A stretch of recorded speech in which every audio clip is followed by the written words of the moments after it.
Welcome to another OC-tober video. This week I had planned to make 5 puppets. It's a little self-indulging, I know, I've made puppets before, but nothing as fast as 5 complete puppets. And I say complete very loosely.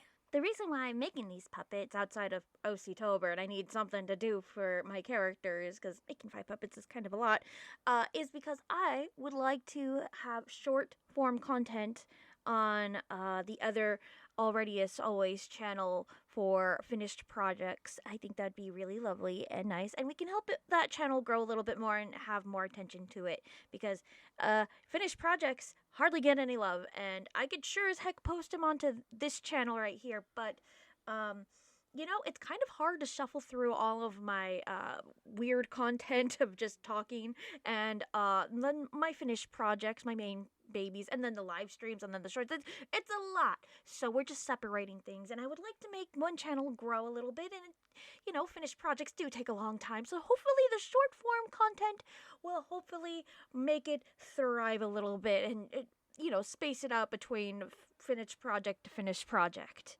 My original plan for this video is to record day by day what finished stuff I have for the puppets and stuff, but that did not work out. Time really got away from me. The first day was fine, however, I forgot to record the actual footage for making the puppet. That's going to be an ongoing trend within the video, as you can clearly see. But I did get done with one puppet. This looked fine. There was still a lot of steps to making her, but it looks alright, fine and passable enough for short form content. But then Monday passes, nothing done. But then Tuesday passes, nothing done. But then Wednesday passes, nothing done. And then Thursday, I panic because I need a video on Friday. There are some things in life that we can control. My schedule is not one of those things. It's always up in the air. I could write down to high heavens what needs to be done with each and every single day. Do I get any of that done? No. Somebody pried Gaia Online away from my hands. I love dress-up games so much. Holy frick. But I was a good girl today on Friday. Friday. God knows I was on there on Thursday. I was a good girl today. And we didn't go on Gaia that much. God knows I'm going to be on there a lot afterwards, but after editing the video. But let's get back on track here. I'm sure you can see by now that the video with the puppet in it that you are currently watching does not look like the puppet that I finished on Sunday. That is clearly because I ran out of time and I realized that's not the style I really wanted to go with, because I found the image that I would like to have the puppets kind of mimic, which is a more thicker line. This would be the image I found on Twitter a while back, and I was like, oh, that'd be really cool for a puppet design. I had that locked in the back of my mind saying, yes, this is what I would like to do for these puppets for this week. And I totally spaced, and I'm so glad I waited until yesterday to find that image and realize, wow, that's what I wanted to do. So that was cool. So it was just a matter of making everything. And it is so much faster to just not deal with eyeballs the way that the first puppet has you do it. It's so much easier, holy frick. And I really do like the noodly arms, just the little stick arms. I really like that style. So this was actually really more fun for me, and I got done with all the puppets within 2 days. 2 days! So technically I got done with 6 puppets, but dang nabbit, that's pretty gosh darn good! So allow me to rant a little bit more about the software that I have been using, Cartoon Animator 5, to rig said puppets. Cartoon Animator 5. I've learned within working into this program that I need to break the model rig if I want anything to move properly. And I don't mean properly with their template of animation towards their characters, more like how I want the characters to move within the boundaries of the bones that are given to me. Ever since the latest update for Cartoon Animator 5, just like the upgrade from 4, it like their movement for like stretching and stuff has gotten way more extreme. I think they thought it would be more cartoony. I hate it personally, and just make up the animation motions myself, and I feel a little bit more comfortable that way. It's just getting the program to actually work with tweens and stuff. I'm not quite used to it. I've never been used to it. I'm really bad at computer animation, but this is a good stepping stone to learn. My other gripe with Cartoon Animator 5 would be the layering system. I know what you probably might be thinking if you worked within the program before.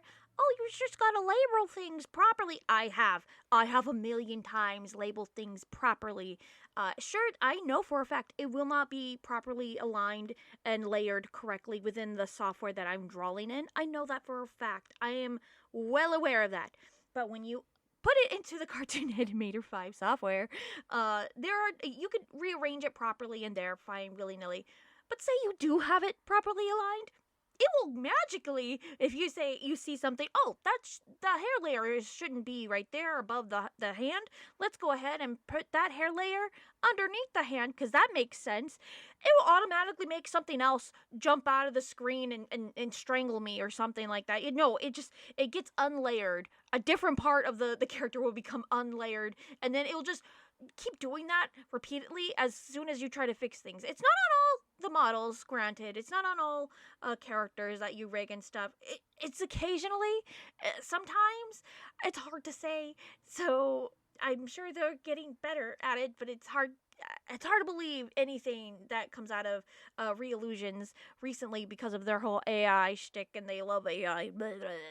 As far as I know, the templates that they have in there, the characters that comes with Reillusion software, Cartoon Animator 5, is not AI generated, as far as I know.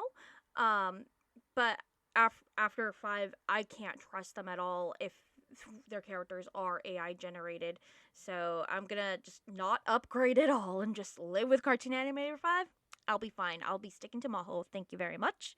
Now, I would like to go ahead and refine these characters, these puppets, a little bit more. I have them blinking, and I have them with their eyes open, and some secondary animation things to them that makes them move properly, aligned with them. However, there are things I would like to do a little bit more, like add more facial features and definitely fix their mouths, have more hand poses, and a little bit more unique poses for each scene or whatever. And I would like to have short form content out sometime in January. I'm planning for that channel to be busting in January, but we'll see about that. So, I believe that is it. I'm very happy with how they turned out. Hopefully I can add more characters, but for right now, these are the characters I will have in there that is more pertained towards episode 1 and 2, that people will be familiarized with these characters by the time episode 2 comes out. So, with that in mind, kind of a weird video, but I need something to talk about, I guess. So, have a lovely, awesome always. Please take good care. I will see you next Friday for a very intense OC-tober video. Probably the most intense to date. See you then. Oh, you have